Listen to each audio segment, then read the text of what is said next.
வணக்கம் இளைஞர்களே. Say no, வேண்டாம் என்று சொல்.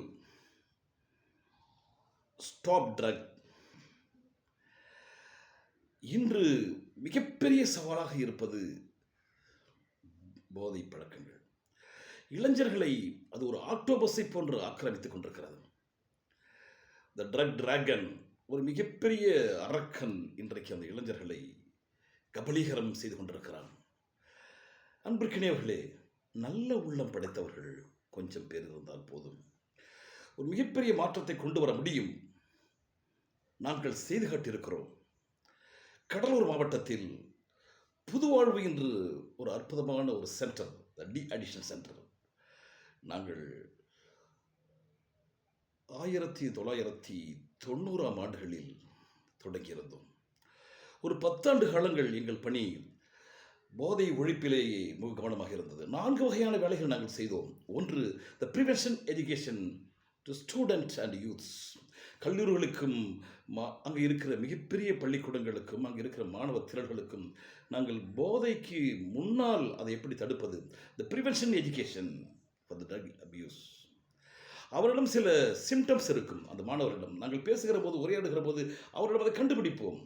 சில கேள்விகளை கேட்கிற பொழுது அவர்கள் பதில்களாக சொல்லுகிற போது அந்த பதிலில் ஒரு அற்புதமான கண்டுபிடிப்புகளை எங்களால் செய்ய முடிந்தது. எந்தெந்த மாணவர்களிடம் அந்த போதைக்குள்ளே செல்கின்ற வாய்ப்பு இருக்கிறது என்று கண்டுபிடிப்போம். அவர்களுக்கு தனியாக இந்த இண்டிவிஜுவல் கவுன்சிலிங், இந்த ஃபேமிலி கவுன்சிலிங், குரூப் கவுன்சிலிங் அதெல்லாம் கொடுத்து அந்த பசங்களை அங்கே ரெக்கவர் பண்ணிவிடுவோம். Prevention is better than cure. வெள்ளம் வருவதற்கு முன்னால் அணை போட வேண்டும். ஒரு இளைஞர் சமூகத்தை நாம் காப்பாற்ற வேண்டும் என்றால் முதலாவதாக அவர்களுக்கு முன்னால் அதை பற்றிய விழிப்புணர்வை நாம் ஏற்படுத்த வேண்டும். அந்த போதையின் பயங்கரத்தை பற்றி எடுத்துச் சொல்ல வேண்டும்.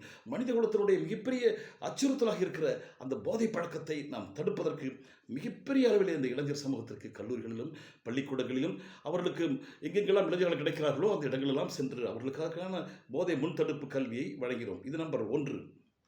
நம்பர் 2, இரண்டாவதாக நம்பர் 2 என்ன செய்தோம் என்றால், நாங்கள் பொதுமக்களுக்கான விழிப்புணர்வு நடத்தினோம்.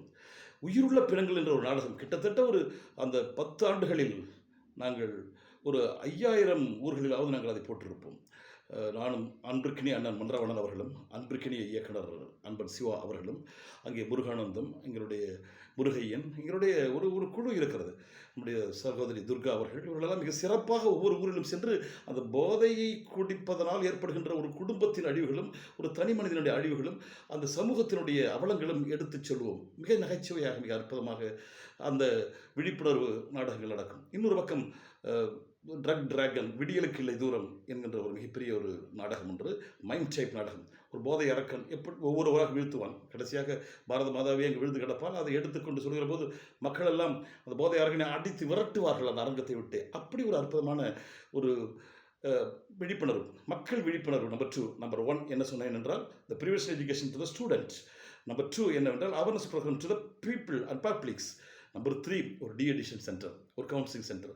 இப்படியெல்லாம் இங்கே நாங்கள் தேடுகின்ற மதுப்பழக்கத்திற்கோ அல்லது போதை பழக்கத்திற்கோ ஆணவர்கள் ஒரு பக்கம், இன்னொரு பக்கம் மதுப்பழக்கத்திற்கு ஆளாகாத இருக்கிற இளைஞர்களை தயார் செய்வது. இது 2 பணிகள்.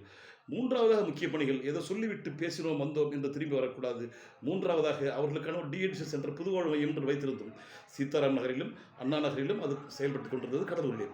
அதில் கிட்டத்தட்ட நாங்கள் 10,000 குடிநோயாளிகளை 10 ஆண்டுகளில் நாங்கள் அவர்களை அந்த individual counselling, family counselling, group counselling, நிறைய தெரபிஸ் கொடுத்து உளவியல் சிகிச்சைகள். டாக்டர் KV காளியப்பன் சென்னை பல்கலைக்கழகத்தினுடைய உளவியல் துறை பேராசிரியர் ரத்தினராஜன் இவருடைய உதவியோடு நம்ம கடலூரில் இருக்கிற பேராசிரியர் இரா நடராஜன் அவர்களெல்லாம் சேர்ந்து மிக சிறந்த முறையிலே அவர்களை நாங்கள் மீட்டெடுத்தோம். ஒவ்வொரு ஆண்டும் நம்முடைய ஜான்கிட் போன்றவர்களெல்லாம் அழைத்து நம்முடைய இந்த உலக போதை எதிர்ப்பு தினத்தை மிக சிறப்பாக கொண்டாடுகிற போது நிறைய விழாவாக நம்முடைய அந்த ஜூன் மாதத்தில் கொண்டாடுகின்ற நிகழ்ச்சி டவுன்ஹாலில் வைத்து டவுன்ஹாலில் ஒரு 500 பேர்கள் உட்கார்ந்து இருப்பார்கள். Recovery patient.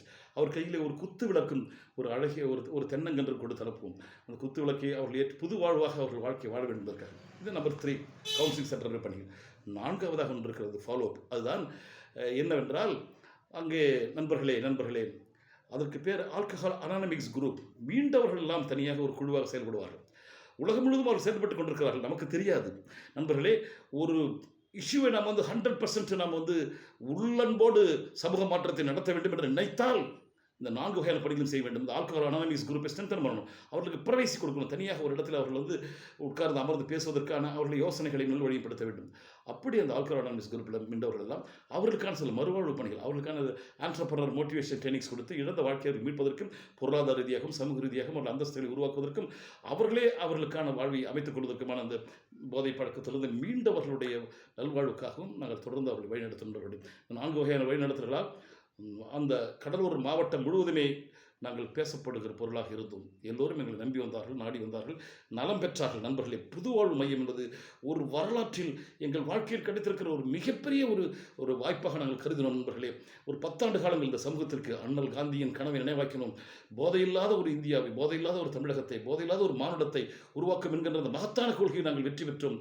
என் வாழ்க்கையை நான் 10 ஆண்டு காலங்கள் அந்த மது போதை பழக்கத்திற்கு எதிர்ப்பாக நான் ஒரு 1000 மேடைகளில் விழிப்புணர்வு மக்களுக்கு கொடுத்திருப்போம். 1000 மாணவர்களுக்கு நாங்கள் பயிற்சிகள் கொடுத்திருப்போம்.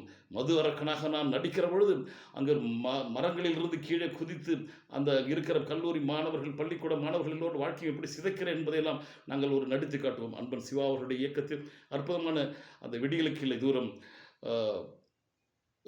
உயிருள்ள பிணங்கள், இந்த 2 நாடகங்களும் மிகப்பெரிய அளவில் பேசப்பட்டது. அங்கே ரெக்கவர் ஆன பேஷண்ட்டுங்க இன்னும் இருக்கிறாங்க. பெரிய பெரிய பேங்க் மேனேஜர்களிலிருந்து, சைக்கிள் ரிக்ஷா ஓட்டுகளிலிருந்து, சாதாரண எளிய மனிதர்களிலிருந்து மிகப்பெரிய மனிதர்கள் வரை அத்தனை பேருமே விடுதலை பெற்றுக்கிறார்கள். நண்பர்களே, இப்பொழுது தேவை உடனடியாக பேச்சுக்கு பேசிவிட்டு செல்வதோ அல்லது மாரத்தான் மட்டும் ஓடிவிட்டு செல்வதனாலோ சமூக மாற்றம் நிகழ்ந்து விடாது. அர்ப்பணிப்பு. எங்களை போன்ற ஒரு 10 மனிதர்கள் ஒன்றாக சேர்ந்து, 10 இளைஞர்கள் ஒன்றாக சேர்ந்து ஒரு மையத்தை தொடங்கி ஒவ்வொரு பகுதியிலும் ஒரு 10 ஆண்டு காலங்கள் பணியாற்றினால் போதும். போதையில்லாத தமிழகத்தையும், போதையில்லாத ஒரு இந்தியாவையும், போதையில்லாத ஒரு மானுடத்தையும் உருவாக்க முடியும். நண்பர்களே, வணக்கம். நன்றி.